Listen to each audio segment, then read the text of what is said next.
What's up, YouTube? Doing another knife review here. This one's going to be on the Quartermaster QSE-10, as you can see there, or the Biff Tannen out of the Back to the Future line by Quartermaster. You can see most of their, or I think all of their knives come in this little kind of white box with your shiny silver Quartermaster sticker on there. You got a certificate of authenticity, or authentication certificate in there. This one happens to be number 192. Yep, out of 300. You know, Quartermaster, they make runs of 300 with, I think, every model.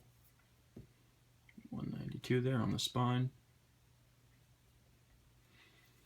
So as you can see right away, it's a interesting looking knife. Definitely an interesting design.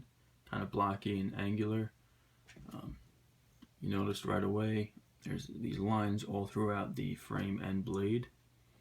Kind of looks like a dot and then a line coming from it. Pretty cool, and that's all throughout the knife here. Definitely gives it a little something extra, I think. Nice titanium frame here, nicely stone washed. Comes in two other finishes. You're going to have your black, I believe they call it limo tint or whatever it is, version, and you're going to have your kind of acid stone wash version. I opted for the stone wash version for no particular reason. I think it looked cool. Get a look at the knife when it's open. Definitely gives it a cool look, in my opinion. It's a love or hate thing. Some people, hate this kind of thing. Some people like it. I think it definitely looks cool, definitely. And because of all those, angles and everything, you wouldn't think it would be comfortable, but it actually is. Maybe not the most comfortable, but definitely it's not as uncomfortable as it looks, if that makes any sense. You can see the Wharncliffe blade here with a multi-grind, kind of a cloudy stone wash going on there. I think it looks pretty good. The grind, the compound grind, I would say, is more of an aesthetic thing, not really functional. Seems like a nice hollow grind here, and I got a flat grind there, but because it's a Wharncliffe blade, I don't really think it does anything for your cutting performance. You can see the opening hole there, very cool looking. There are steps here, which will lead you to believe that the opening holes are functional. Not the easiest to get to due to the size of them and the position of them on the blade, but it is doable. I kind of do this number where you pinch your thumb and your pointer finger there, and then it'll open for you if you want to be subtle about it. If not, you can always use the flipper. This is one of those flippers where, one of those knives where the detent could be a little stronger. And where the flipper is in relation to the pivot, you kind of have to push button it. Similar to like the Silent Soldier, you kind of have to push in, and not down. So if you build up some pressure behind the tab there, as I failed to do so, it'll flip out for you. If you flip, if you just flip down, kind of light switch it, that's what you'll get. But if not, flip it the right way, it'll work good. There you go. So pretty cool. Nice stainless steel pocket clip on this one. There's only two real, body screws on this knife: the pivot and the standoff, which is attached to the pocket clip. So really, kind of efficient there. And then it's going to be your Allen key screw for tightening or adjusting. And then you have your lock bar insert there. One screw for that one. I'll show you that, as well as the lockup here. I'm not sure if there's an integrated over travel stop within that insert. Sometimes they do that. Pretty early lockup, I would say 20-ish%.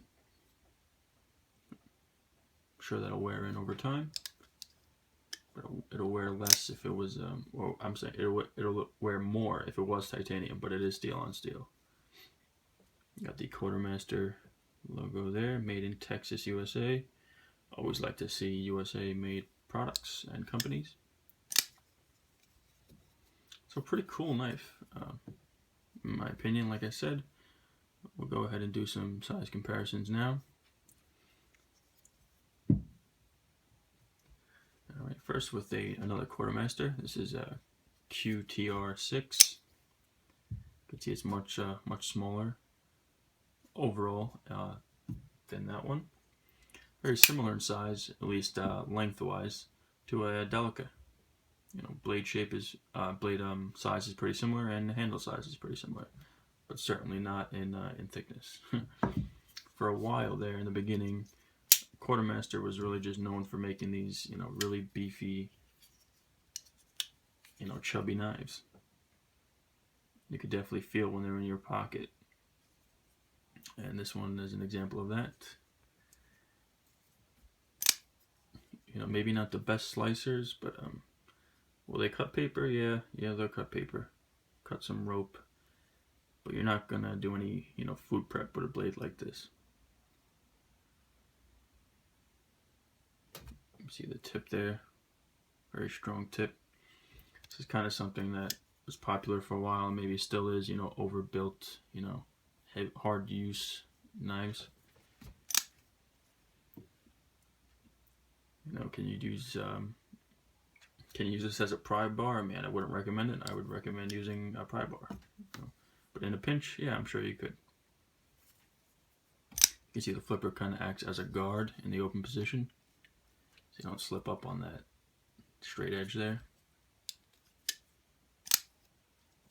So there you go. It's a very cool looking knife, in my opinion.